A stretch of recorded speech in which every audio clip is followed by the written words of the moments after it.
Worldwide, we're looking at approximately 350 million people with diabetes. There's no question that we're in the midst of a diabetes epidemic. Right now, 1 in 3 Medicare dollars is spent in the care of people with diabetes. 1 in 10 total healthcare dollars is spent on people with diabetes. There's no question that this is a major problem. What in particular is the correlation with the diet and diabetes? I'm not going to get into that. Into diet? No.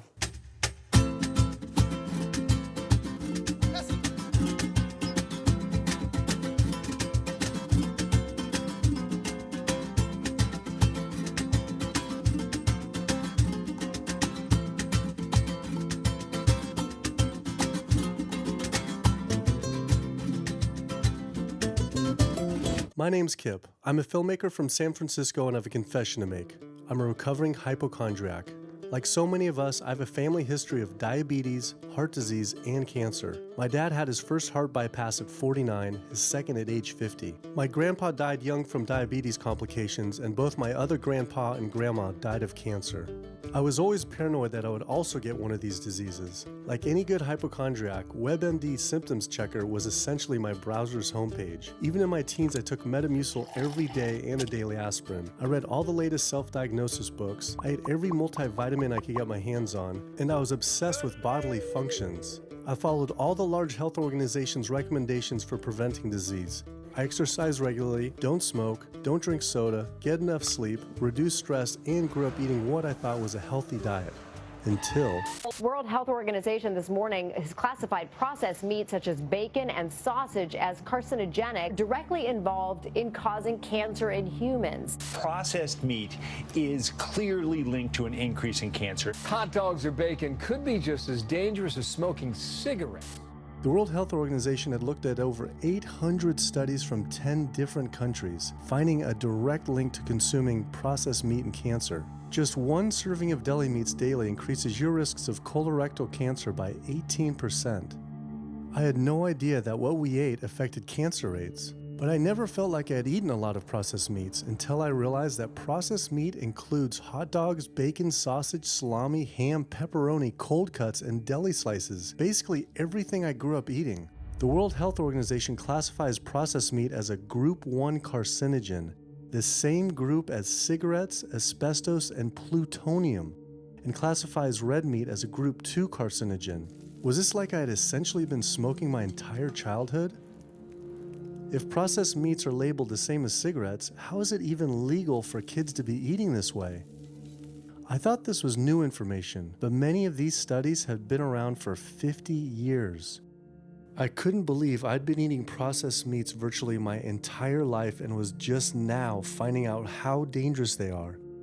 Why hadn't I been hearing about it from the American Cancer Society, the largest cancer group in the nation? When I went on their website, I was shocked to see that none of this information was featured on their homepage. But even more shocking, on their Eat Healthy page, they actually encouraged eating Group 1 carcinogenic foods like processed turkey and canned meats. This is after the World Health Organization reviewed over 800 studies definitively linking processed meat to cancer. Thank you for calling your American Cancer Society. My name is Sam. I'm a cancer information specialist. How may I help you today? Hi, I was calling because I was wondering why you all recommend people to eat processed meat on your website, which the World Health Organization has classified as a Group 1 carcinogen, which is in the same class as tobacco smoking, asbestos, and plutonium.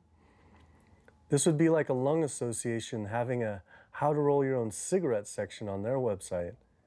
It's kind of the same thing. But let me just place you on a brief hold because He wasn't able to answer my questions and said someone would get back with me. I had always been concerned about cancer because both my grandma and grandpa died of cancer. I wondered if things would have been different had they known the link between diet and this terrible disease. In the US, 1 out of every 4 deaths is from cancer. Oh, sweet. American Cancer Society rep confirmed an interview this week. So we just went in for the interview with the American Cancer Society rep, and the security guard said there's no interview scheduled. So I went into my phone, and it turns out last night, after I told her that the interview is going to be about the correlation between diet and cancer, she said she could no longer do the interview. After repeated emails asking why she was declining my interview to simply talk about diet and cancer, she stopped responding altogether. Why would an American Cancer Society rep not want to talk about this? I was, however, able to connect with a growing movement of doctors who are willing to talk about the link between the standard American diet and disease. And it goes beyond just cancer. I took my old trusty van, Super Blue, once again out on the road.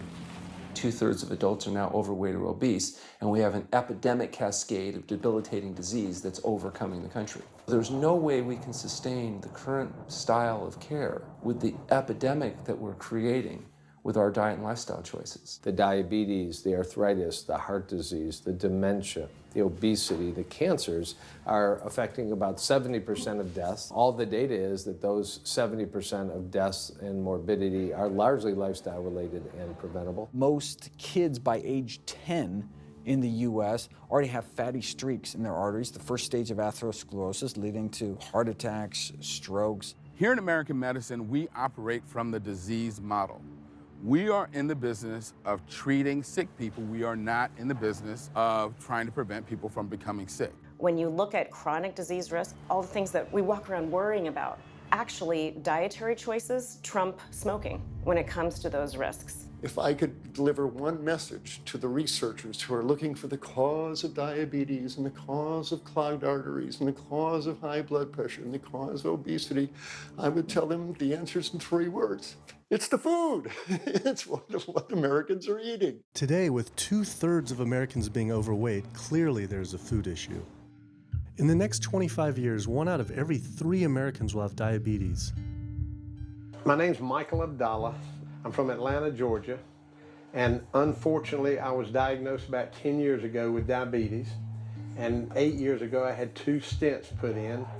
I don't know where to go, I don't know what to do. You're just like out of options, and you don't know what to do. You're taking medicine, you listen to this doctor, and the cardiologist says take this, and the endocrinologist says take that. Then your general practitioner doctor says you don't know what's going on here. And it's a real challenging thing, and it's something that you don't want to get. You just don't want to get it. Government and media almost exclusively blame lack of exercise and sugary foods as a cause of diabetes. But I wanted to talk with an actual expert on the role of diet and diabetes. I went to speak with premier physician, diabetes expert, and researcher, Dr. Neil Barnard. What role does sugar play in causing diabetes? It drives me crazy. Diabetes is not and never was caused by eating a high carbohydrate diet, and it's not caused by eating sugar. The cause of diabetes is a diet that builds up the amount of fat into the blood. I'm talking about a typical meat-based, animal-based diet. You can look into the muscle cells of the human body and you find that they're building up tiny particles of fat that's causing insulin resistance. What that means is the sugar that is naturally from the foods that you're eating can't get into the cells where it belongs. It builds up in the blood, and that's diabetes. I had never heard that meat was associated with causing diabetes. We had always been told that sugar or obesity caused it. Renowned weight loss bariatric surgeon Dr. Garth Davis, though, agreed. Everyone thinks that you get diabetic because of carbs. They did a huge study in that EPIC study, 500,000 people. Carbs consumption was inversely related with diabetes. In other words, the more carbs someone ate, the less diabetes they had. But meat was strongly correlated. Get that aha moment. The starches, the carbs are good for you.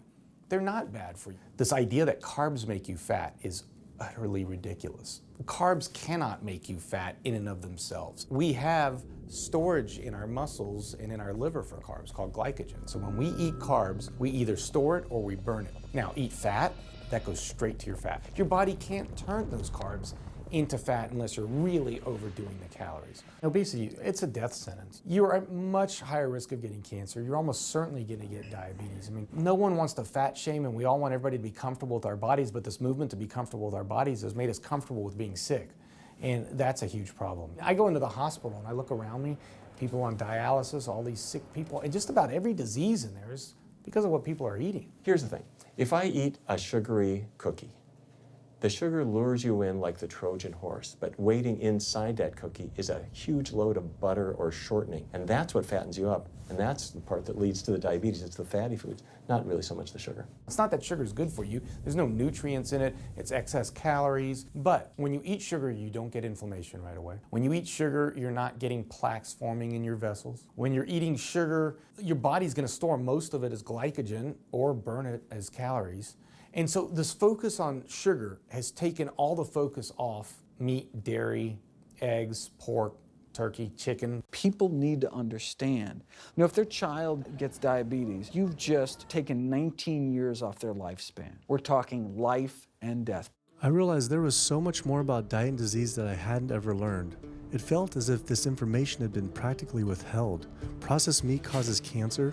Sugar doesn't cause diabetes. I had doubt about the claims these doctors were making, so I did some searching on my own. Harvard researchers looked at 9 prospective studies finding that just one serving of processed meat per day increased risk of developing diabetes by 51%. The link between eating meat and developing diabetes became undeniable. But when I went on the leading diabetes organization's website, the American Diabetes Association, not only did they not have this information front and center, they were featuring recipes for red and processed meat. And on their recipes for healthy living, they had bacon-wrapped shrimp? What the hell? All right, send an email to American Diabetes Association, see if they'll get back to us.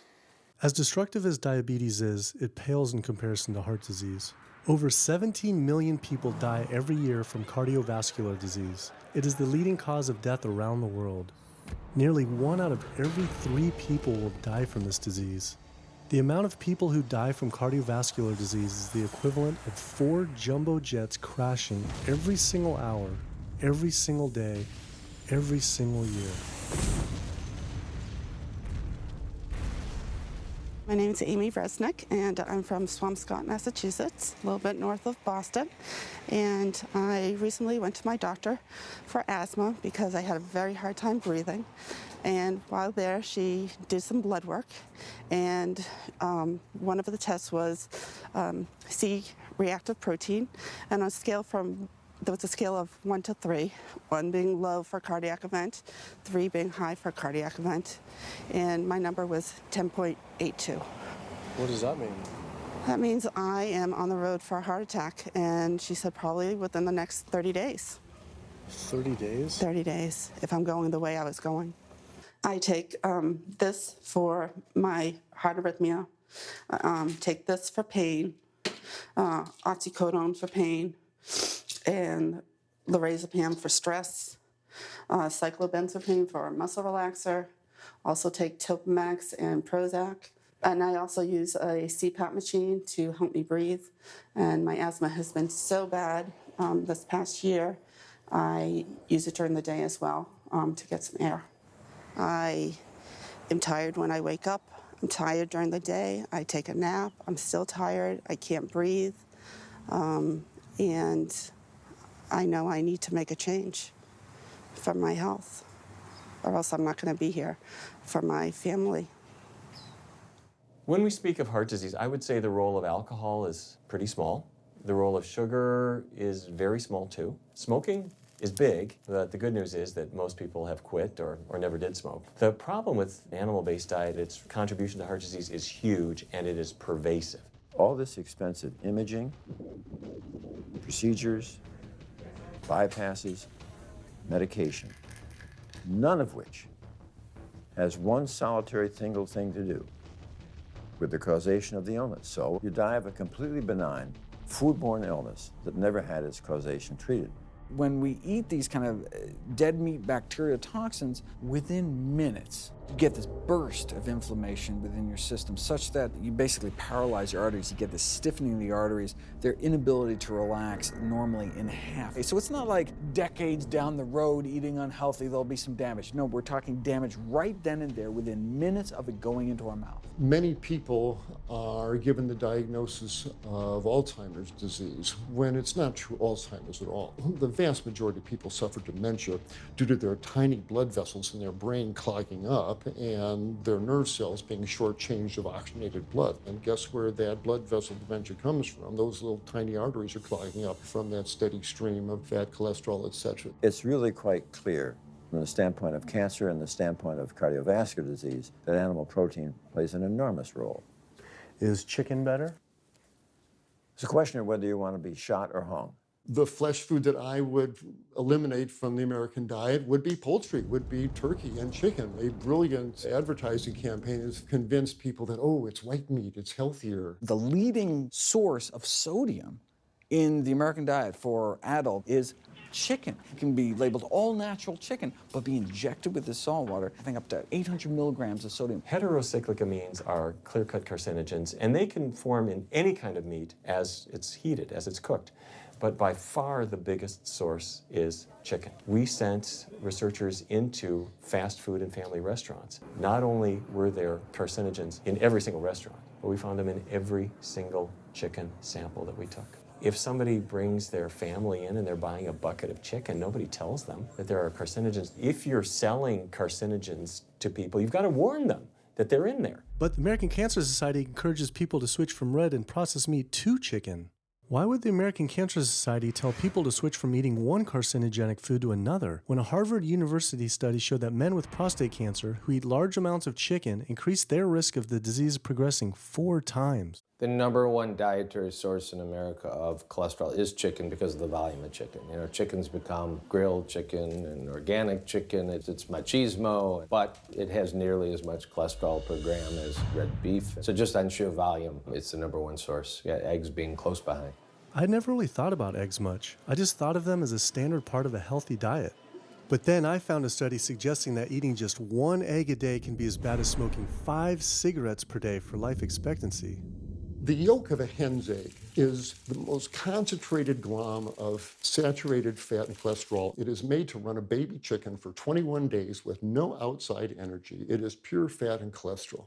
And when we put that into our bloodstream, it coats our red blood cells. Our blood gets thicker and more viscous. It changes our hormone levels. It raises our cholesterol levels. There's nothing healthy about eating the yolk of the egg. But I thought cholesterol and saturated fat wasn't an issue anymore. You know, these saturated fat studies that have come out trying to vindicate saturated fat, this is a campaign by the dairy industry, right? Number one source of saturated fat is dairy. It's not meat. 2008, the global dairy industry got together at a meeting and explicitly, read their agenda, was to neutralize the negative impact of milk fat by regulators and medical professionals, unquote. So what did they do? They funded studies. The main study that started the whole saturated fat media craze was funded by the National Dairy Council. The egg industry similarly funds studies that confuse consumers by making claims that eggs don't negatively affect heart function. That is, only when compared to eating a McDonald's sausage McMuffin? So what they're really saying is that eating eggs is just as bad as eating a McMuffin. When you eat foods like beef or steak or a processed meat, a hot dog, you're not just getting saturated fat. You're also getting other additional toxins that are in that food. There's heme iron, carcinogens, processing chemicals. This is all a lot more complicated than just looking at saturated fat. You know, the strategy is not on making their products any safer. The strategy is to just try to confuse the public, to introduce doubt. You know, there's a famous tobacco industry memo. It's called "Doubt is Our Product." That's all they had to do. They didn't have to convince Americans that smoking was healthy, right? They just had to introduce doubt. Then they would win.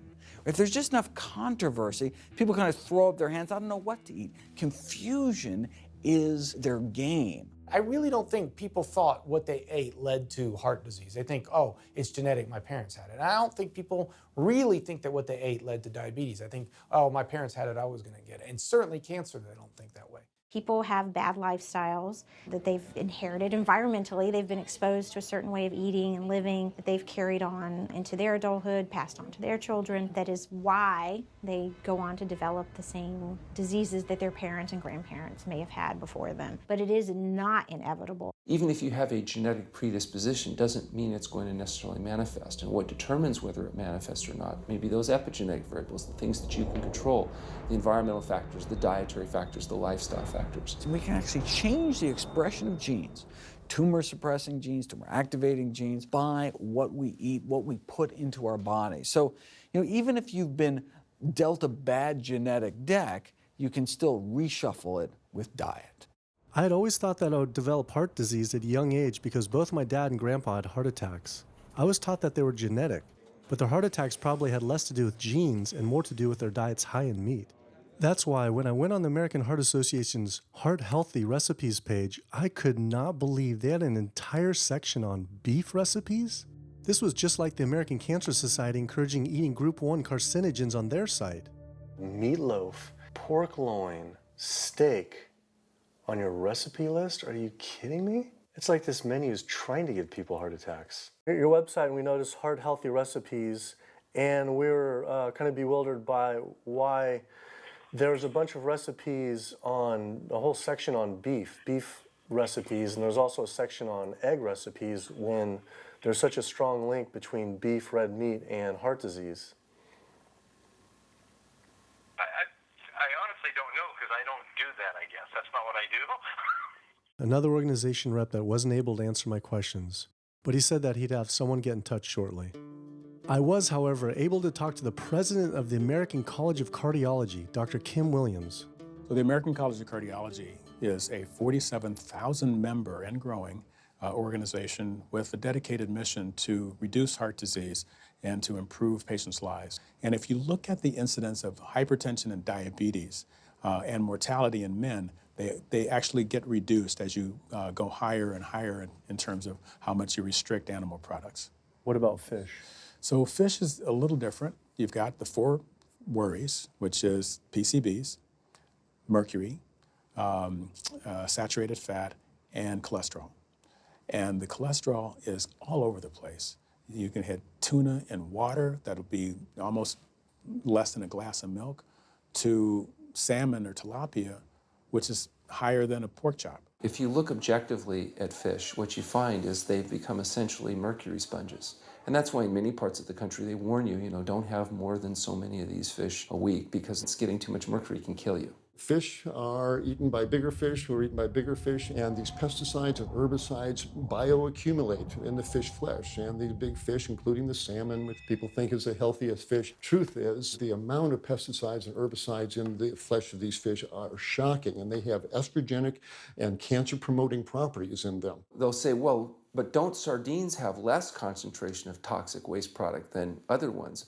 Something being less toxic doesn't make it healthy. It just makes it less toxic. Farmed fish is by no means healthier. All the antibiotics that these animals have to be fed, similar to chickens and turkeys kept in confinement. These fish get infections. They get fungal infections, they get bacterial infections. You've got to feed them antifungals, antibiotics, and these substances accumulate in the fish flesh as well. I always knew that pollution was bad for our health, but I had never thought about the environmental pollutants affecting food.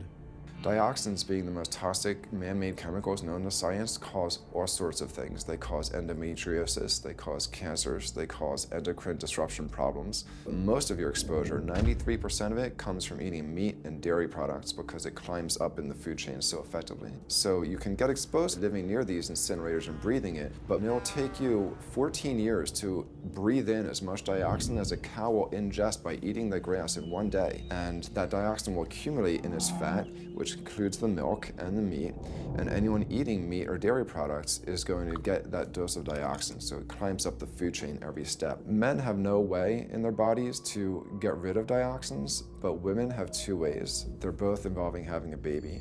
One is that dioxin crosses the placenta into the growing infant, and the other is that it comes out from the breast milk. So if you have a meat and dairy consuming mother breastfeeding that infant, then the highest impacts of toxic exposure like mercury and dioxins will go to that infant.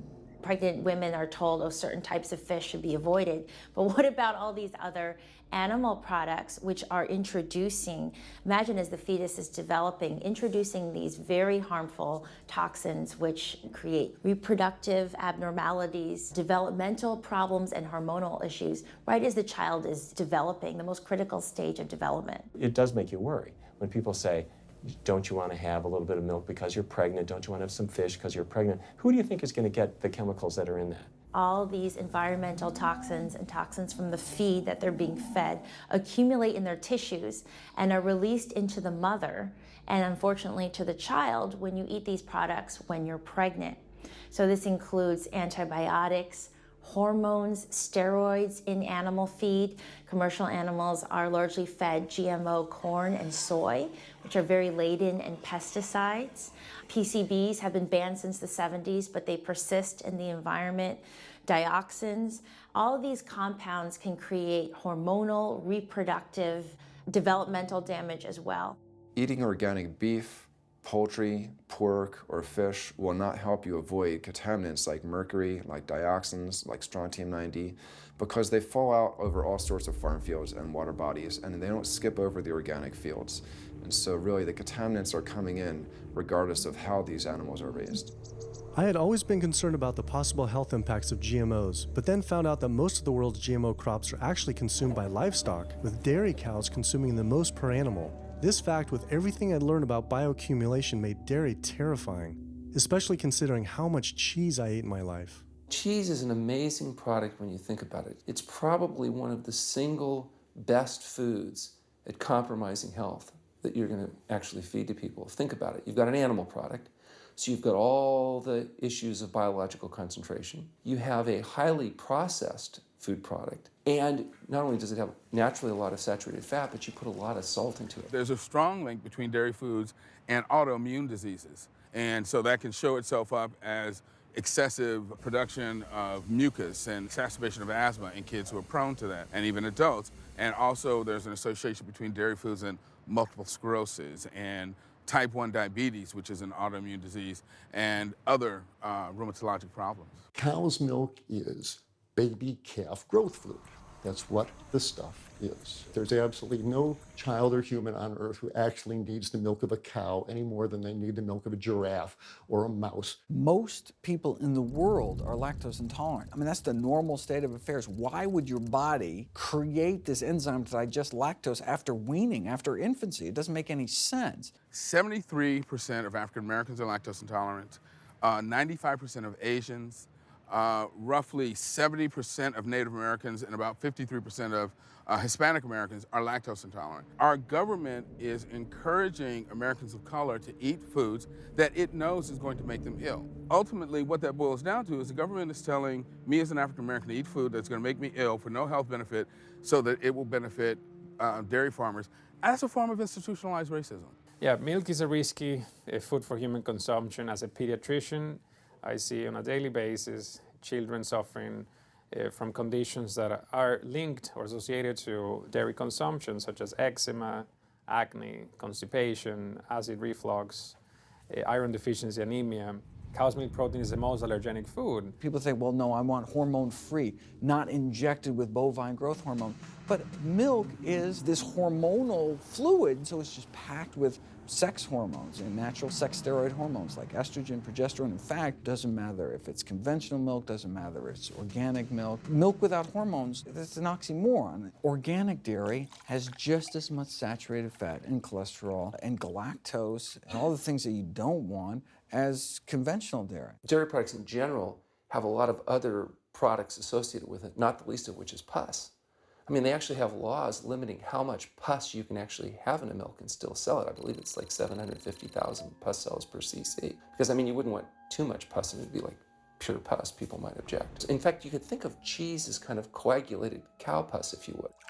But I was always told that we need milk for strong bones. I'm Jane Chapman, and not too long ago, finally got some x-rays of the hips and back.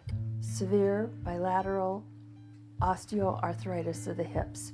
And actually, I'm scheduled for 2 hip replacements. That's bone on bone. It's the grinding of the joints. My stability is scary. I hold on to the walls if I'm at home. I've been told to use a walker. I'm only 61. This is not how you're supposed to live when you're this old. I have a really hard time believing that that's all that's left.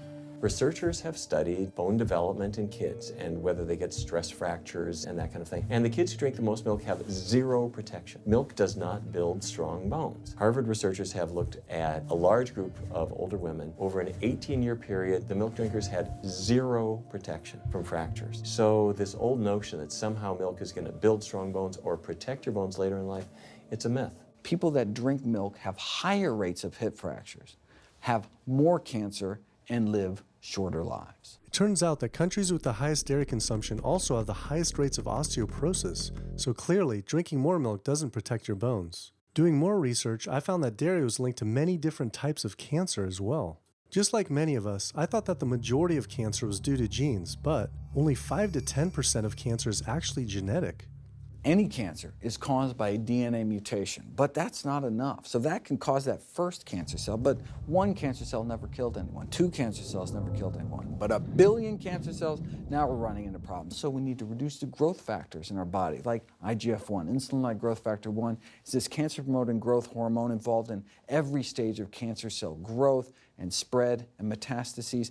Any animal protein boosts the level of IGF-1. Dairy products increases your risk for various forms of cancer, especially those related to your hormones. So breast cancer, prostate cancer, ovarian cancer. So this is not a product, even in its most pure state, you want to be consuming because it does come with risk. I found out that dairy can increase a man's chance of getting prostate cancer by 34%. And for women who've had breast cancer, just 1 serving of whole dairy a day can increase their chance of dying from the disease 49%, and dying from anything 64%. Why weren't breast cancer sites like Susan G. Komen warning everyone about this? For calling Susan G. Komen, this is Jocelyn. How may I help you? Okay, so we're wondering why you don't have a huge warning about the dangers of consuming dairy on your website when there's a direct link to breast cancer. There was a study published in the Journal of the National Cancer Institute that found out women consuming dairy who has had breast cancer increases their risk of dying of breast cancer 49%. I was wondering why it's not on your website.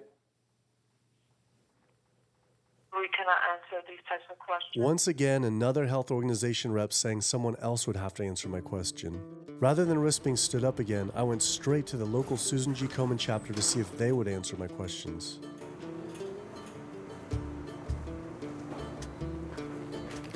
They didn't want to answer my questions in person either, and told us to stop filming, but promised they would connect me to the national office directly. Susan G. Komen's Pink Ribbon campaign had done a lot to raise awareness for breast cancer, although it was confusing to see pink ribbons on dairy yogurt containers. Breast cancer can be prevented with a healthy diet and lifestyle, but we're not. We're talking about pink ribbons and putting all the money into research for the cure. I, for one, know that I would want my daughter, my mother, me, I want to focus on not getting to that point, and that's where I would like to see more energy and effort put. I had been a hardcore cheeseaholic virtually my entire life, despite the risks, but like so many others, I seem to have been addicted to it. It turns out that the casein protein, that's the main protein in dairy products, and particularly in cheese, it breaks apart in the human digestion to create what are called casomorphins, casein-derived morphine-like compounds that go to the brain, and they attach to the very same receptor that heroin attaches to. Don't get me wrong, they're not as strong as that, but they are strong enough to make you come back again and again and again, despite the fact that you're gaining weight, you're more unhealthy than you've ever been, but that cheese just calls out to people. Casomorphin may play a role in SIDS, and sudden infant death syndrome, may play a role in autism. This is one of the reasons why we don't want infants drinking milk from cows. Human breast milk has 2.7 grams of casein per liter, compared to 26 grams per liter for cow's milk. That's practically 10 times more. No wonder it's so addictive. This talk about addiction made me think about all the drugs animals are fed. I went to the headquarters of the Center for Food and Safety, the nation's leading FDA government watchdog group, to see how concerned we need to be about drugs in our food. So that we know of, there are at least 450 different drugs that are administered to animals, either alone or in combination. These drugs are given to animals for a variety of reasons, very, very few of which are actually beneficial to consumer health. We've got drug companies that work real hard to make sure they can sell lots of drugs to people raising cows, pigs, and chickens. The pharmaceutical industry sells 80% of all the antibiotics that it makes in the United States to animal agriculture. Antibiotic residues are found in meat, other antimicrobials are found in meat, there has been ractopamine found in meat, there's been hormones found in meat. So right there you're talking about 4 different drugs. It could be, in the same piece of meat.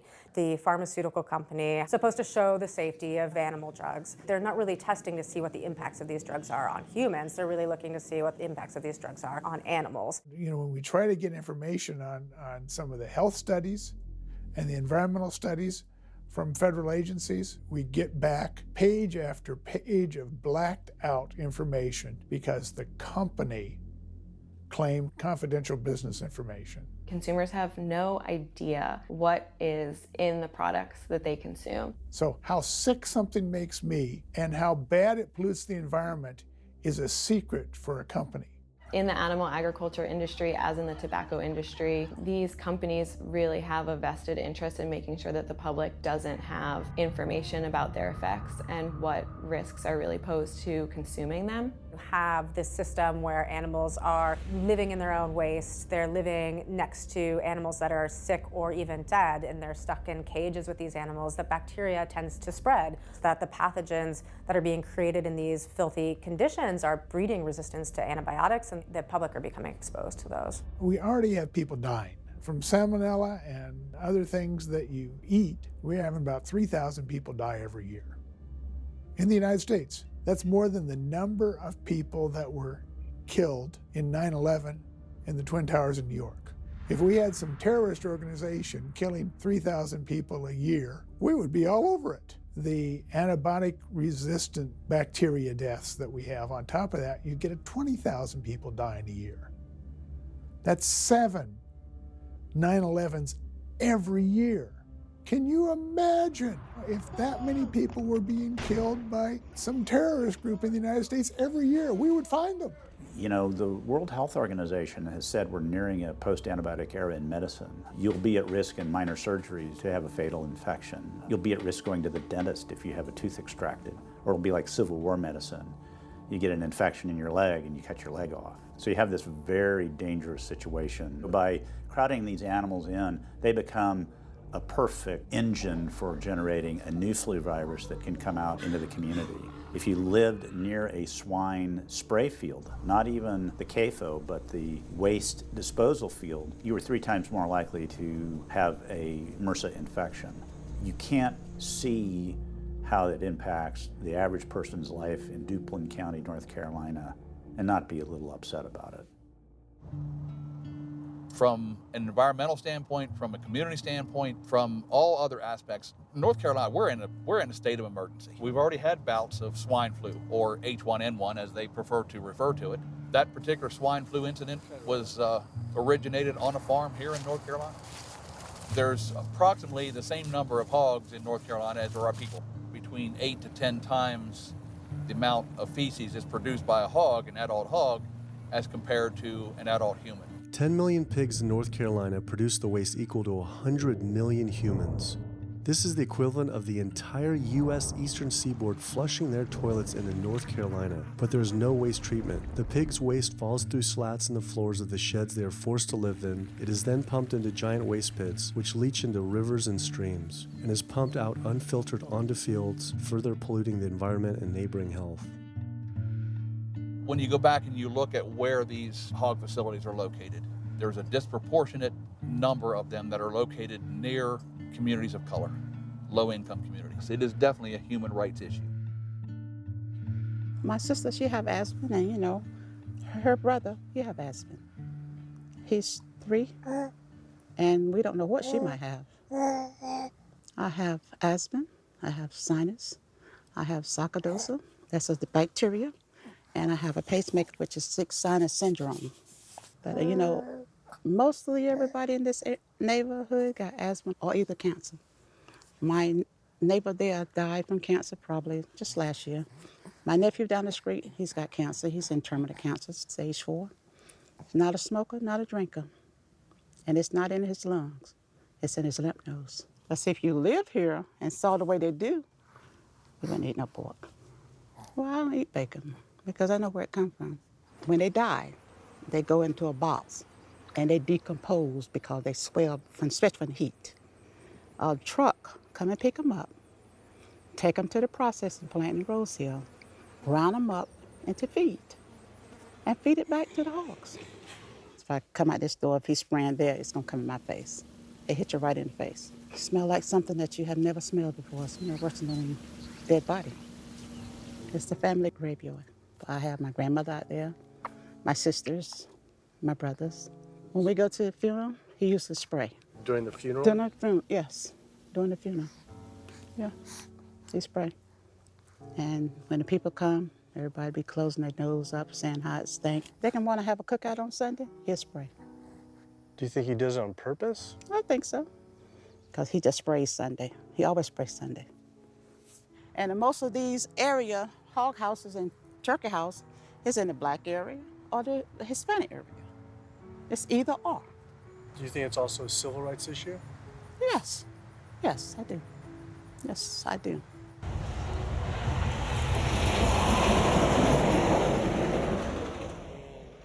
There have been times in the past that I have gotten ready on the Sunday, gotten ready to go to church and come out, and the smell was so strong that I had to go back and regroup because it got in my clothes and I just couldn't go to church smelling like hogs, you know. I just couldn't do it. So I don't think the government cares. They care more about cooperation than do people, individuals. And they're going to keep on, they're going to put more chickens in this state. This is the feast season. You're in capital of the world right here in North Carolina. My state, look, there's a blue line stream right here come into my property almost, and the Kentucky Creek right here. I've seen that blue line stream now filled with feces and urine from that hog pen, and they can say, well, we feed the world. They're not interested in feeding the world. They're interested in making money. You take the money away from them, they'll let the folks starve. Because if you want to feed the world, you can feed the world with more corn, using corn and wheat and stuff like that, and you can meat. Meat is a luxury item. When we're doing things that hurt other people, we're wrong. But a lot of good people will sit there and eat bacon knowing that it's causing someone else to be very unhappy. I woke up the next morning to find the Burden River had experienced another massive fish kill from the pollution running off hog farms. Tens of thousands of fish were washing up on shore. All this talk about health, I realized that I was only focused on personal health. But health started to mean so much more to me. It was about health of my family and our communities. I couldn't under good conscience support an industry that I knew was harming others. Pollution from animal agriculture isn't just an issue in North Carolina, though. Raising animals for food produces more greenhouse gases than the entire transportation sector. It is a leading cause of rainforest destruction, species extinction, ocean dead zones, and freshwater consumption.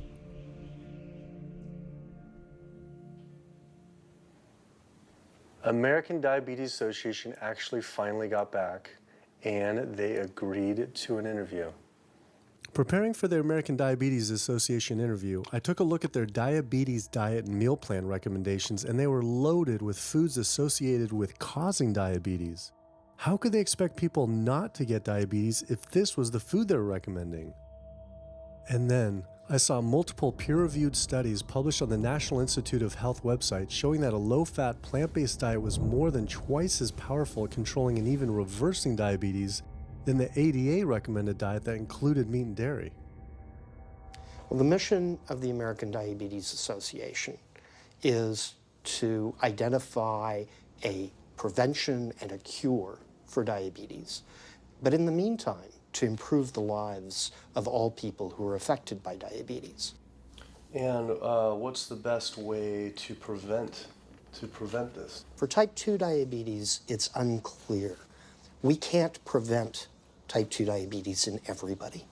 When we're doing the research, we came across a lot of studies that said that you actually could potentially cure or reverse diabetes with a purely plant-based diet.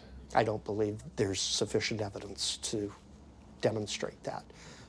How does it compare to the ADA diet that you recommend? We don't recommend a specific diet. We recommend healthy eating.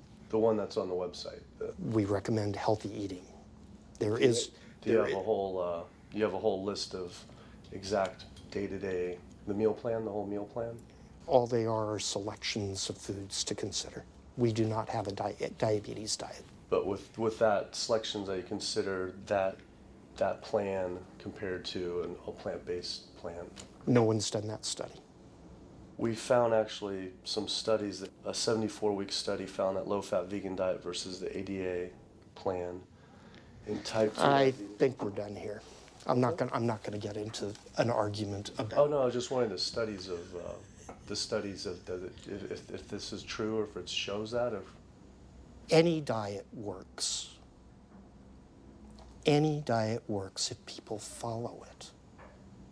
But if it's a diet that's not the proper diet, like if anyone follows a diet that they eat I can't tell you what a proper diet is. I can tell you what an improper diet is. So then we can talk about the good diets. I'm not sure why. I'm not going to get into that. Into diet? No. Why not? If that's where you want to go with this, I'm sorry, I'm not the person that you should be talking to. And why is that, though? If that's what you want to get into, I'm not the person you need to be talking to. Who do we talk to about diet? You can talk to anybody you want. But that's interesting, though. Why not recommend a diet? Because the data don't exist to support it. But if we see data that we looked up that supports it with, like, you know, the NIH, in Europe, the European Association of Studies. We're done. I'm sorry. I'm not going to get into that argument with you. No, it's not an argument. I'm not going to get into the argument. Why is it an argument? It's just talking about in European study of diabetes and other places that have studies, why... There are lots of studies. Why is it even an argument? There are lots of studies in the literature, many of which have never been replicated or, frankly, are wrong. That's why we do peer review, okay? The European Association of Study of Diabetes has been peer reviewed? Or I don't know what study you're referring to, and in the absence of being able to see that study, I'm not going to comment. I could show it to you. I'm sorry, I don't have the time for that. I just don't understand why it's an argument, though. Okay.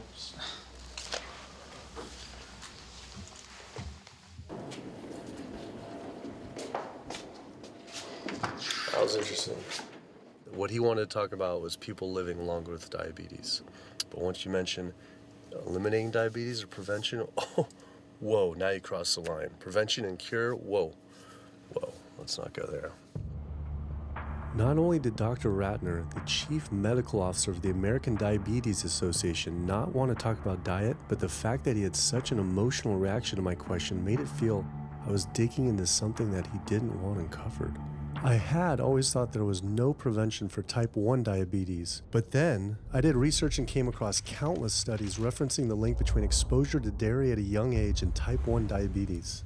I mean, this is a food made for baby cows. Cow milk protein gets into the bloodstream, and the body says, hey, this isn't supposed to be in the bloodstream. It makes antibodies to the cow milk protein, which then attack the pancreas and destroy the pancreas. How is this possible that ADA wouldn't have this forefront on their website? Why wouldn't they be warning all parents about this, even if there were only a slight chance? Why were they recommending people to actually eat these foods linked to diabetes? It seemed all of the large health organizations were encouraging people to eat the very foods linked to the diseases they're supposed to be fighting against. American Heart Association promoting beef, American Cancer Society promoting processed meat, pink ribbons on dairy products, and bacon-wrapped shrimp on American Diabetes Association. And then it all came together. What if?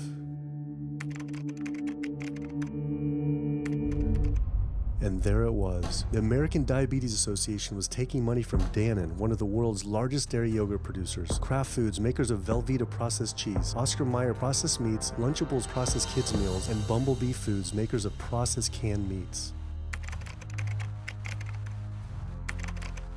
American Cancer Society was taking money from Tyson, one of the world's largest meat producers, and Yum Brand, owner of Pizza Hut, KFC, and Taco Bell. Susan G. Komen was supposed to be fighting breast cancer, was corporate partnering with KFC, Dietz Watson Processed Meats, and Yoplait Yogurt.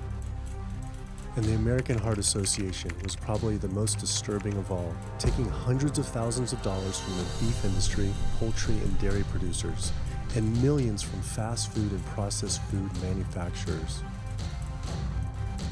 Every single one of these organizations was taking money from meat and dairy companies that are associated with the causes of these diseases. This would be like the American Lung Association taking money from the tobacco industry. I was sick of not getting answers, so I went to the headquarters of these organizations myself. We have to speak to someone in person. There's millions of people dying from the foods that they're recommending people to eat. I wanted to find out why Susan G. Komen had accepted $35 million from Yoplait when their products can increase a woman's chance of dying from breast cancer 49%. And ask American Cancer Society if taking money from KFC and Tyson was the reason they promote eating meat. But every one of these organizations declined to be interviewed. What's really sad is that we cannot trust information from these leading health organizations like the American Heart Association, the American Diabetes Association, because they are taking money from the very industries who are causing the problems that they're supposed to be helping to prevent. So that makes the truth something that you are not going to be hearing, as far as nutrition goes, from these organizations. Well, that would be the end of their funding, that would be the end of their jobs, that would be lawsuits, they would bring the entire catastrophe down upon their heads, and they would essentially disappear as organizations. This one time I got invited to a charity fundraiser for the American Diabetes Association. And I showed up, and they had a whole buffet, and it was all just animal products. I remember like a big thing of barbecue chicken. And I was like, I stormed out. I said, like, serving chicken at a diabetes event is like serving alcohol at an AA meeting. It just doesn't make sense. We had scheduled to film an interview with a prominent surgeon, but before we could get inside the building, the hospital's media relations manager stopped us. Actually, I understand that Dr. said that you could film here today, but unfortunately that's not going to be able to happen. I know that he advocates for patients changing their diets, but the hospital makes money off these surgeries, and the reality is he does too. So we can't do anything that's going to negatively impact the hospital, so unfortunately you're not going to be able to film here today. I was sickened by how open she was about the hospital being more interested in profits than people's health. But it wasn't just this hospital or these organizations. Even the U.S. government is involved too. Every 5 years, the U.S. Department of Agriculture creates dietary guidelines for Americans. The committee who writes these guidelines has been made up of individuals who have received money from McDonald's, the National Dairy Council, the American Meat Institute, the National Dairy Board, the National Livestock and Meat Board, the American Egg Board, Dannon, candy and sugar companies, Coca-Cola, and Anheuser, just to name a few, which means we are getting our dietary recommendations from the very industries that are killing us. And when the USDA, makes a pyramid or a power plate every 5 years for the American public, they're going to guarantee that on that plate are going to be foods which, when consumed, will result in millions of Americans perishing. The USDA, which is supposed to be protecting us, has two missions. It's supposed to protect us, and it's supposed to protect the producer. And guess what? When those two come head to head, they usually choose the producer. In internal documents uncovered by Dr. Greger, the USDA admitted that eggs cannot legally be called nutritious, low-fat, part of a balanced diet, low-calorie, healthful, healthy, can't say it's good for you, or even safe. Yet they still promote these products to the American people through federal checkoff programs.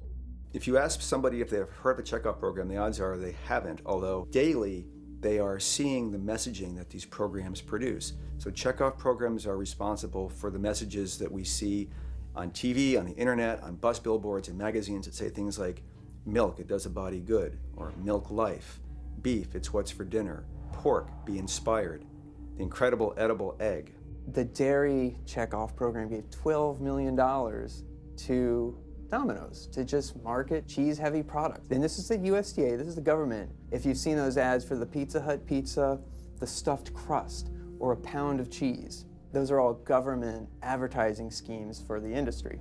How can we put more cheese on beef? How can we put more milk in a coffee? Things like that to just drive consumption of these just unbelievably unhealthful products. So McDonald's, for instance, has 6 people staffed full-time, according to records we've found, whose salaries are paid for by this government program, but funded by the producers who are regulated by it. And these 6 people sit there at McDonald's headquarters and just come up with ideas. Triple cheese decker McCheese muffin stuffed bacon cheese slider? With extra cheese? No. Yes. You don't think of it on a day-to-day basis that these are government programs. The Wendy's bacon double cheeseburger, government program. The steak fajita at Dunkin' Donuts, government program. You would just never think that this just pure garbage from a food standpoint is coming from a federally funded program. That's one of the things that makes checkoffs so incredibly creepy, is that it is our government telling us, eat more beef, drink more milk, eat more cheese, eat more pork. One of the very effective ways that the dairy industry promotes its products is to reach children because kids are impressionable, they're going to be consumers for their entire lives, and you might as well get them while they're young. So dairy spends at least $50 million promoting its products in public schools throughout the country with posters with people with milk mustaches and messages like milk it does a body good or milk life.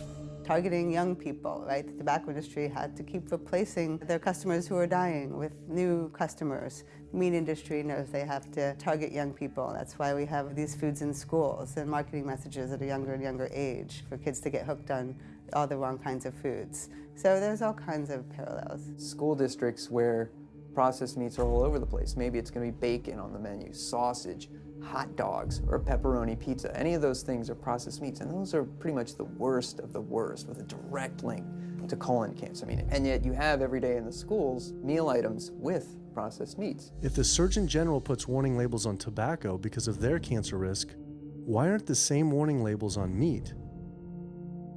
Based on the publicly available data, we know they spend at least $557 million promoting their goods through checkoff programs. We know that they spend at least $138 million lobbying Congress. We expect that they spend a good deal more than that in figures that simply aren't publicly disclosed. The industry's lobbying power is so strong that they can create laws and push through legislation that doesn't benefit Americans in any way, such as ag-gag laws that criminalize whistleblowing or photographing abuses by this industry. Activists in the U.S. can be charged as terrorists for disrupting the profits of any business that uses animals under the Animal Enterprise Terrorism Act, to the even more ridiculous ones like cheeseburger laws.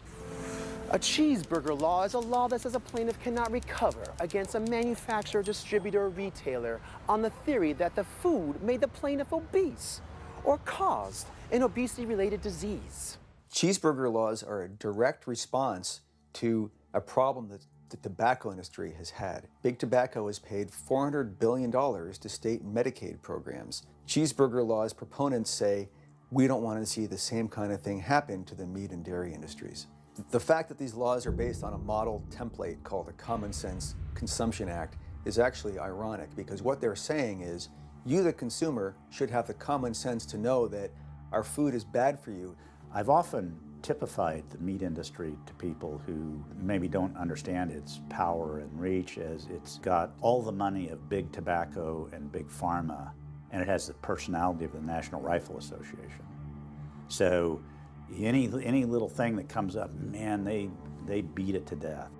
Robert Martin wasn't exaggerating. When the profits of the egg industry were threatened by egg alternative company Hampton Creek Foods, extremely disturbing emails were uncovered by Ryan Shapiro and Jeffrey Light. We uncovered documents demonstrating the American Egg Board considers Hampton Creek, quote, a crisis and major threat to the future of the American egg industry. The American Egg Board considers a successful egg replacer company to be such a threat that they joke on their government email addresses about murdering the CEO. In internal government emails with the heads of the egg industry, they suggest having the CEO of Hampton Creek, Josh Tetrick, murdered, including a menacing email from the executive director of the American Egg Board.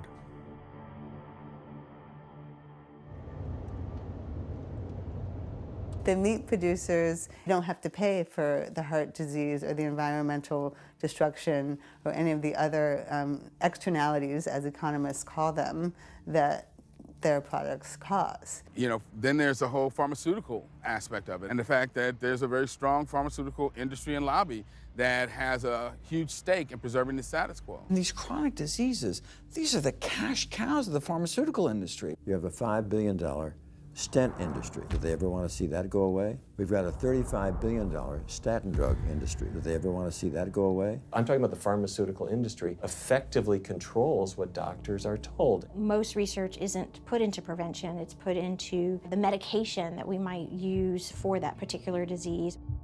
I'm on 2 different high blood pressure medicines, 6 asthma type medicines, even after 4 years of shots. And then another medicine to help take care of side effects from some of those medicines.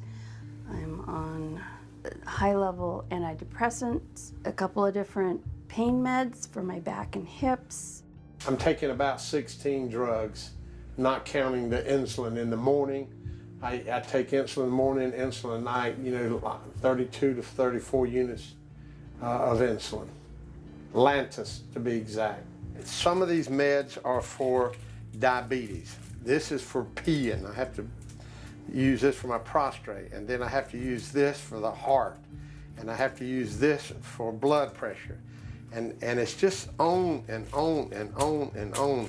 The doctors are telling me this is what I've got to do for my whole life, and it's frustrating, and it's very stressful, and I don't know how long my liver's going to last taking all this stuff. Under conventional medical treatment, whether it be for autoimmune disease or even conditions like high blood pressure or diabetes, you're told that you have to take drugs. And not just for a week or a month or a year. You're told you have to take drugs forever. You're guaranteed that if you follow your doctor's advice, you'll be sick forever. You'll never get well. That's the guarantee. Because the strategies are all about manipulating the symptoms, not dealing with the underlying cause. You come in with that diagnosis, you get a bunch of pills that have nothing to do with the disease causation, or you get these procedures that have nothing to do with disease causation. It's a deception to say this pill will help you unclog your arteries, this one will save you from a stroke. No, it doesn't. The people who take the statins, etc., they still get their heart attacks, they still get their strokes. This does not reverse disease. This does not make plaques smaller. This is a fraud of massive proportions. In the US, treating chronic disease such as heart disease, cancer, and diabetes is a $1.5 trillion industry. That's the GDP equivalent of the 10th richest country in the world. I went back and dug deeper into the health organization's funding, and there it was again. These organizations were accepting millions of dollars from pharmaceutical companies that are making billions of dollars from the very same diseases these health groups are supposedly trying to end. It seemed like a major conflict of interest, unless ending these diseases isn't really the goal. The pharmaceutical industry spends more money on lobbying than any other single industry. Just like animal agriculture, they are so powerful they write their own laws that have had activists imprisoned to silence them. Government's in bed with anyone that gives them the most money, which is the pharmaceutical industry, which is the animal ag industries. Like, they are pumping the government full of money and resources, and in return the government's giving them what they want: subsidies, imprisoning activists that go against them. And I think it's quite telling that these industries are working so hard and spending so much money to criminalize people for simply taking a picture, for simply recording what's going on inside of these facilities and making it known to the public. They're behind walls, they're underground, they're in these secret facilities that no one knows about. But if they did, they would be shocked and outraged. And I think people would not want to think that their pharmaceuticals, that their food are coming from these places. And that's why I think the ag laws are what they are, is because they are trying to silence people into not speaking out and not showing the truth. I finally realized how deep the collusion truly is between government and these industries, and how dangerous it could be to expose them. These concerns intensified after meeting the USDA whistleblower who revealed mad cow disease in the US meat supply. USDA operates like the military. So when I got on TV and that, right away USDA sent out memos to all the veterinarians and food inspectors. If anybody from the media ever contacts you, do not talk to them. Refer them to Washington, D.C., and we will talk to them. So right away, shut up everybody. American public should be very concerned about this. What's going on with USDA? Here in the United States, we have at least 4 cases of mad cow disease, but I'm almost positive there's more cases than that, but the government isn't looking for it. So what you're saying is that there could be already mad cow disease in humans. Right, and I think a lot of it was misdiagnosed. With the Alzheimer's or dementia, it takes several years, you see the progression, but to make it easier, these doctors just sign off on it as dementia or Alzheimer's without actually taking a biopsy of the brain to see if it's that, or is it actually a prion disease like Creutzfeldt-Jakob disease or mad cow disease. Do you think it's safe to eat meat? I personally don't think it's safe to eat it because of the fact how the line speeds are increasing, and also our inspectors are not well trained enough. At the present time, the line speed now is going about 220 cows an hour. That gives you about somewhere around 4 cows per minute, so that's 15 seconds per cow. These dangerous slaughter speeds means that animal waste ends up everywhere. Testing shows 88% of pork chops are contaminated with fecal bacteria, 90% of ground beef, and 95% of chicken breast sampled contain animal waste bacteria. There is nothing clean about eating this way. But it just isn't waste, it's also pus-filled infections. You can see there's a bump or some kind of abscess underneath the hide. Most of the time when the hide's pulled off, Either that will open up the abscess and the pus will come out, or if it's deep-seated, when the inspectors are doing their work or the company employees, they might stick their knife into an abscess and it explodes all over the place. I had heard enough. I was utterly disgusted by the corruption, the greed, the disease, and the abuse I was learning about. The very animals we were killing us and the planet. But so many people eat meat and dairy every day of their lives, and we are so concerned about getting enough protein. Do we have to eat meat to get complete protein? Oh my God, oh my God. You want me to jump off this building, don't you? Well, first of all protein is made by plants. I'll state that again for the record. All protein is initially made by plants, all of it. And it is not necessary to eat animal tissue in order to get protein. Only plants have the ability to actually take nitrogen from the air, break those molecules apart, and incorporate that nitrogen into amino acids and then make protein. Any protein you get from an animal is simply recycled plant protein. If you ate a diet that was calorically adequate, and even things like brown rice and broccoli, and you got enough of it, you'd get enough both quantity and quality of protein. 2,000 calories of brown rice and broccoli is going to be about 80 grams of protein a day, including the essential amino acids that you need in order to maintain optimum health. I mean, grains are loaded with protein. Beans are loaded with protein. Vegetables are loaded with protein. You really want to get your protein from plants because plant proteins have a much more beneficial effect on our physiology. The funny thing about protein is most Americans get about twice the amount they need. Most Americans get less than half the amount of fiber they need. But the conversation tends to always be about protein. So in my mind, it's just this magical marketing campaign that protein has taken on over the decades. The question is not where do you get your protein, it's where do you get your fiber? I have never in my professional career seen a protein deficiency. I've never seen someone come in eating normal amounts of calories and they're protein deficient. You just don't see that. So human milk has the lowest protein content ever in any species ever tested. I mean, that's the fluid that's been designed by evolution over millions of years. And that's just like the perfect food for human babies, right? Perfect food, lowest protein content any other mammal. And so it gives a sense of kind of protein requirements for food. Anything. So then rat milk, ape milk, donkey milk, any milk has ever been tested. And you hear this a lot in bodybuilders. They're like, well, I need, chicken, or I need fish to be, to be strong, to build muscle tissue. That is utter nonsense. The largest, strongest terrestrial animals on the planet are all herbivores. The biggest, strongest animals are all herbivores. When we bring in people and they're on meaty diets and we transition them to a plant-based diet, we always track what they're eating. Their vitamin intake goes up. Their nutrition overall goes up, dramatically better. And these same people might worry in advance, will I get the nutrition that I need on a plant-based diet? The fact is, you're not getting the nutrition you need on a meat-based diet, and you're going to get dramatically better nutrition on a plant-based diet. For an average-sized guy like myself, I need about 56 grams of protein a day. That's optimum. Probably I really need 30 to 40 grams a day. Diets that are really high in these protein create diabetes, create heart disease, create cancer, create the diseases that I'm treating on a daily basis. But this is the opposite of what all the high-protein diet fads say. The food you eat determines the bacteria that live in your gut.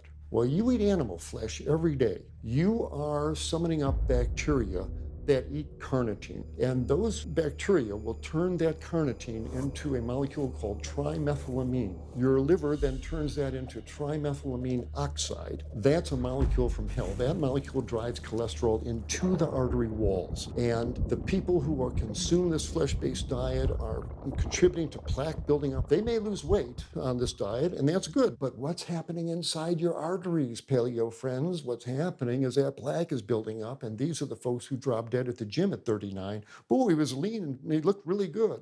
But where is that cholesterol going? It's going into your artery walls.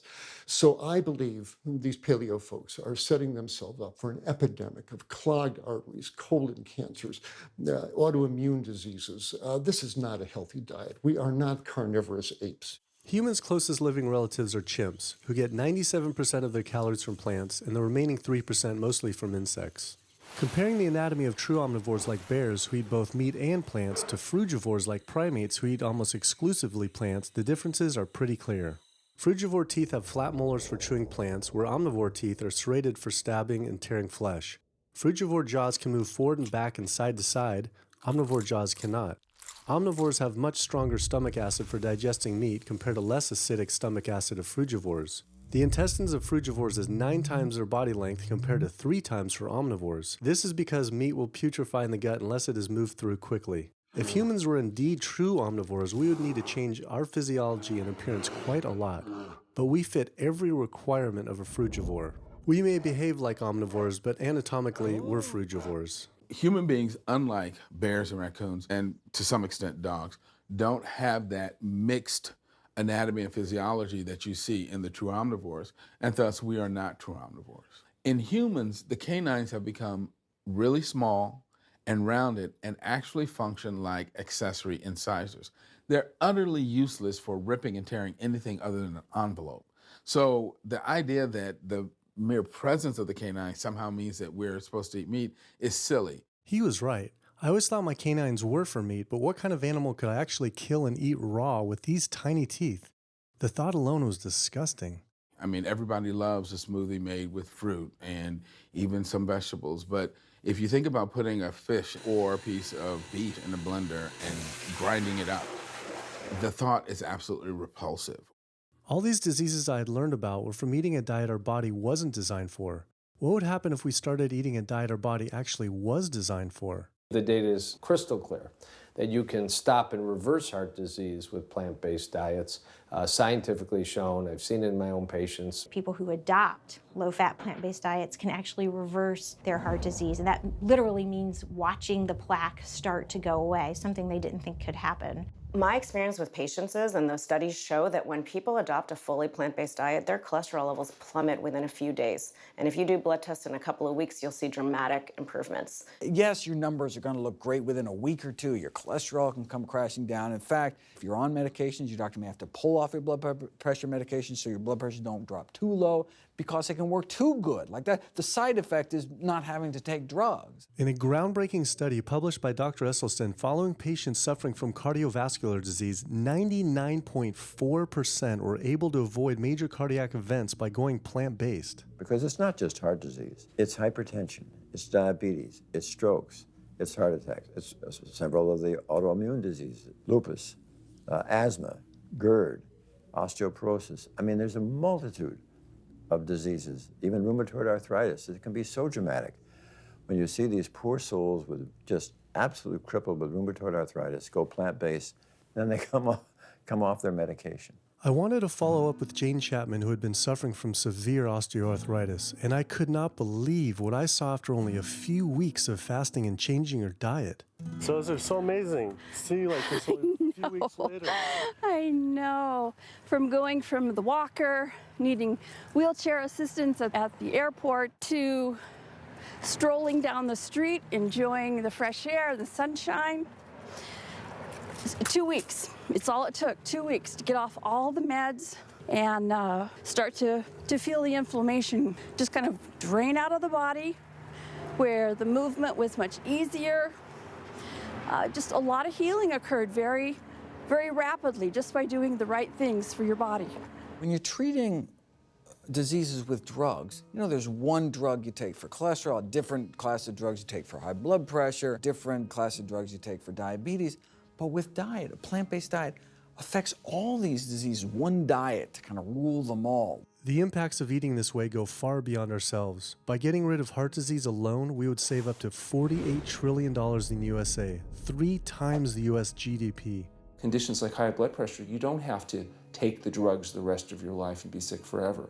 What you can do is live in such a way that it gives the body a chance to heal itself. We took 174 consecutive patients with high blood pressure, and 174 people were able to lower their blood pressure enough to eliminate the need for medication. For inflammatory bowel disease like Crohn's, the best remission rates ever achieved through plant-based diet. MS, multiple sclerosis, the best results ever achieved compared to any medical, surgical, any kind of intervention was a plant-based diet. You can see that with every sequential reduction in animal products, people live longer, they have less heart disease, they have less cancer, they have less diabetes. You can actually take human cancer cells, you put them in a petri dish, and you can drip the blood of those eating vegan, get about 72% suppression in human prostate cancer cell growth in vitro. They wanted to try this again with women and breast cancer. So they said, let's see what a plant-based diet can do. After just 2 weeks, their bodies cleaned up. You drop their blood on the same carpet of cancer cells. You can clear off the whole plate. This is after just 2 weeks eating healthy, which raises the question,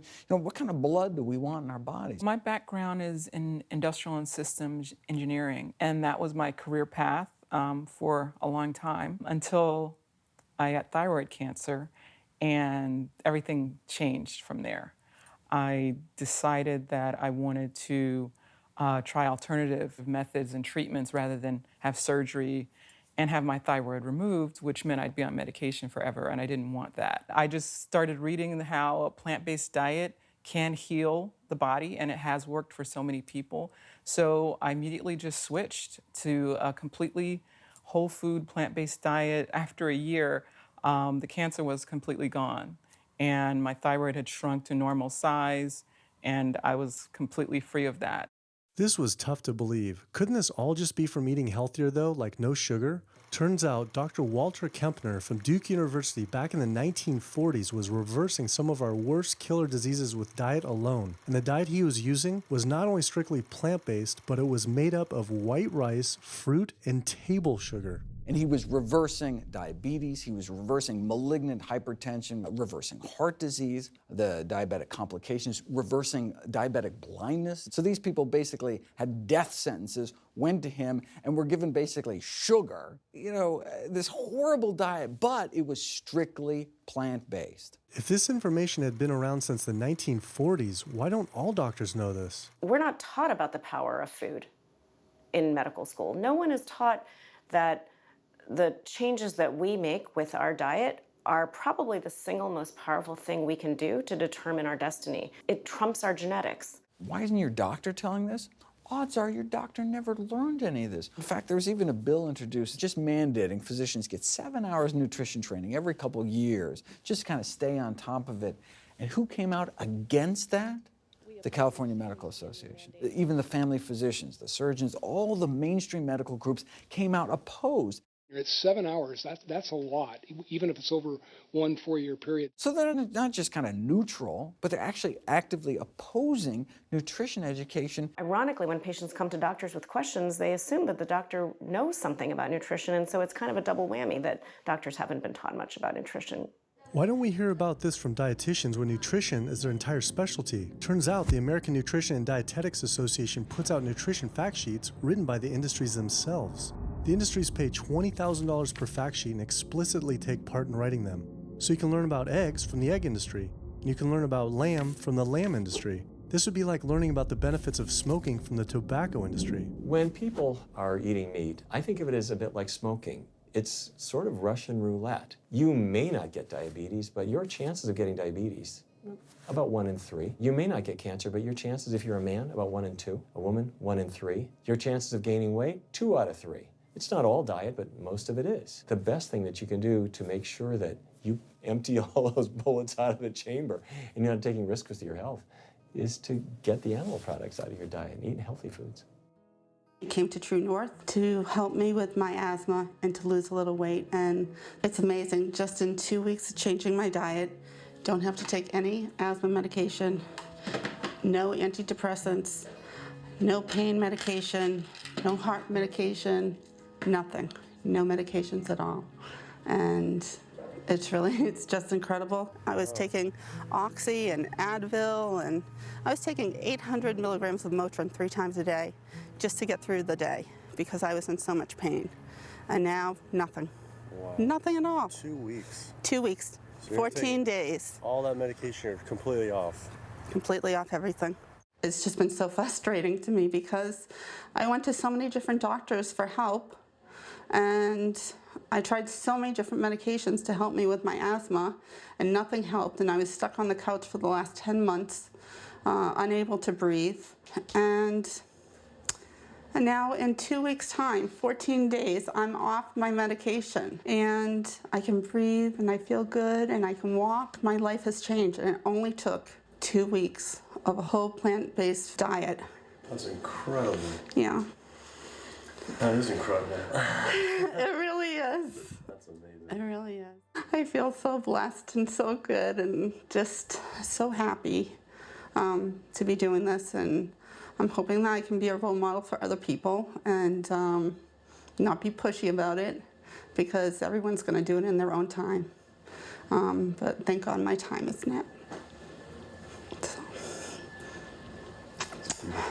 Thanks. Thanks. As powerful as Amy's story was, I knew for some, eating 100% plant-based would still seem extreme. I think there's this sense that everything's okay in moderation, right? But we haven't seen that moderation works. There really isn't a study that shows that by eating meat and eggs in moderation, you can actually turn your heart disease around and get better. But I know people who've given up meat and they felt sick. Yeah, it's unlikely that anybody's symptoms are caused by a dead, decaying flesh deficiency. The lack of highly processed animal food products in the diet is not going to be associated with the causal factor about why they're sick. There is going to be a reason why they're not feeling well, but that's not going to be one of them. So I've had people go vegan and they come back to me and they're like, I'm hypothyroid and my doctor says I'm hypothyroid because plant-based diet makes you hypothyroid. I'm like, so what does your doctor tell all his meat eaters that are hypothyroid? Boy, what's an animal flesh or dairy that you can't get in plant-based? Cholesterol, heterocyclic amines, E. coli. You know, if you think about it, there is nothing in an animal-based diet that you can't get in healthier form somewhere else. The only other vitamin is vitamin B12. It's not made by plants, not made by animals either, made by little microbes that blanket the earth. So because the way we live in our sanitized world, unless you're eating bacteria-contaminated foods, we need to get a source of B12 from somewhere. And so the healthiest, cheapest, safest source is to get a vitamin B12 fortified food or vitamin B12 supplement, not to get it from meat and dairy. What about people who say they have to eat meat for their blood type or their genes? I mean, it's like I need meat because I'm a Capricorn, or I need meat because I have an A+ blood. I mean, it's like, what do you say? No one has to eat meat. I mean, there's no vitamin, mineral, nutrient that you can't get from non-animal sources. Valentine's Day, I decided to go vegan and give up all meat, which was never in my thoughts in a million years, but I've heard so much success from people that are vegan. And so I gave up all animal products whatsoever. I've lost 29 pounds. I've been able to cut my meds in half. I've been able to cut my insulin in half. And now I'm going for the moon. I'm going to cut it all out. In the last 6 weeks, we've just had 3 grandchildren. And my ugly face is going to be around to see them graduate from high school and college. I'm going to be here. My mission is to let everybody know you do not have to suffer from diabetes and cancer and heart disease because someone in your family had it or because the doctors are telling you this is what's going to happen. You can take charge of your health and have a positive outcome just like I did. The reason I'm so committed to this is, my grandmother had diabetes and I didn't know what I know now about healing the body. And if I did, I feel like she could have lived at least a few years longer. And so it's in her honor that I do what I do. Because I could save someone else's grandmother, aunt, uncle, father from that, you know. So I'm excited about getting the message out there. There's a common belief that eating plant-based is expensive. Not at all. It can be done in a very inexpensive way where you buy foods that are in season and you shop in the bulk bins, and that saves a lot of money. You can eliminate a lot of your expenses on your grocery bill by not buying meat and dairy because those things are expensive. Our meal plan for a family of 4 is $25 per person in the family. 2064 is your total. 2064, whoa. That's for an entire week of food. Really? An exploding movement of elite athletes are utilizing vegan diets to heal injuries, speed recovery times, and enhance their performance. Before I was vegan, I was only bench pressing 315 like 5 times. Then after going vegan, I was doing 400, 425, 465, and I was like, oh my God, this is amazing. I'm vegan and I'm bench pressing 465 pounds. This is ridiculous. And as soon as I went vegan, tendinitis started disappearing. My strength in my right arm started coming back. High blood pressure was going down. You can't be strong and be dying on the inside. That's not strong. That's weak. That's really weak because yeah, you look big and strong on the outside. Yeah, big man. No, but your heart's crying for help on the inside. You're dying. I'm a professional parkour athlete, a two-time world freerunning champion, and more recently I got into Ninja Warrior where I'm captain of Team Europe as we won USA versus the world. For something like Ninja Warrior and parkour specifically, you really need to have a good strength to body weight ratio. So I was carrying mass that I really didn't need. And when I went vegan, I lost 15, 20 pounds. I was more agile, I was more efficient, more stamina in my body. Just that extra bit of pop that I didn't have before, it just gave me that extra strength. So this is a very vibrant way to live. It can enhance you as an athlete. For me, 100% better athlete than I was before. It unlocked a whole new chapter of my training. The science is there, the health is there, the athletes are there proving that you don't need to eat dead animals to be strong, to be healthy. I started working out when I was 47 years old. All the muscles you see, I gained as vegan. I gained 15 pounds of muscles on my body, eating all plant-based vegan foods. All the aches and pains in my body, it just went away. Because I'm not ingesting so many inflaming foods, the acidic foods that animal products are. Gorillas, rhinos, and elephants, they all get their muscles and strength from eating plants. That's what I do. I travel all around the world for my surfing, and I've always been able to eat vegan. I feel like if you want something, you can make it happen. I just don't make any excuses. I would never not be vegan now that I know all the benefits and now that I know how it feels to be vegan. Every aspect of my life has been improved by adopting this lifestyle. I feel better, I perform better athletically, I sleep better, my energy with my kids is better, my focus at work is better, everything is better. My skin cleared up, kept myself trim for 9 years now doing this. All I can tell you is that I felt and I continue to feel better than I ever felt before.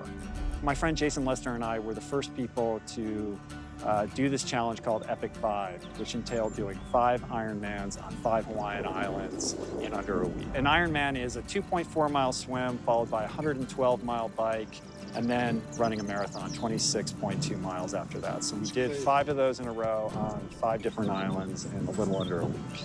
Yeah. You almost die? Yeah. Did you die? So I guess the famous question, where did you get your protein in there?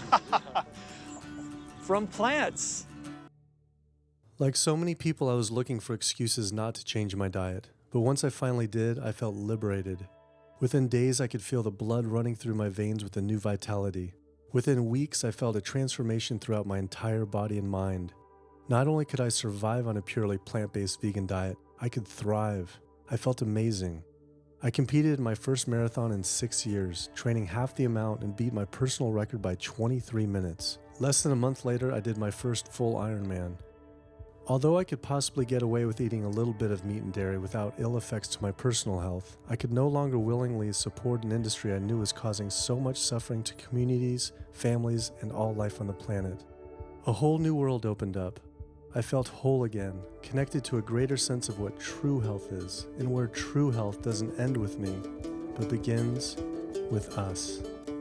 If people adopted a plant-based diet, the changes we would see in our individual health, in our national health situation, and in this physical environmental world we live in would be so profound. I mean, today, you can say, I'm not going to eat that stuff anymore. It's one thing that I can do myself personally to make a difference. It will give you a greater sense of well-being and happiness when you know that, one, you're not destroying your health every time you sit down to eat, you're not promoting cruelty, and you're not damaging the earth. I don't want my gains to be at the detriment of the planet of other things. And yet, I'm not weaker, I'm stronger. That's the beauty of it. When you're altruistic, when you make choices for the greater good of others, it comes around, benefits me as well. It benefits us all. Studies show that we can not only survive, but we can thrive. I just feel this is a great way to live, not harming other beings when we can be healthy and happier. I love it. It's a great life. I never thought that I could feel this good at this age, and I just want everybody to feel this way. I feel like a 20-year-old. I'm almost 50. Nothing tastes as good as healthy feels, basically. And so the choices that we make every single day, day in and day out, around our food, has the capacity to bring us true health and optimal wellness, not just individually, but collectively, as a species and for our planet. We're not going to live forever, but while we are alive, we can live well.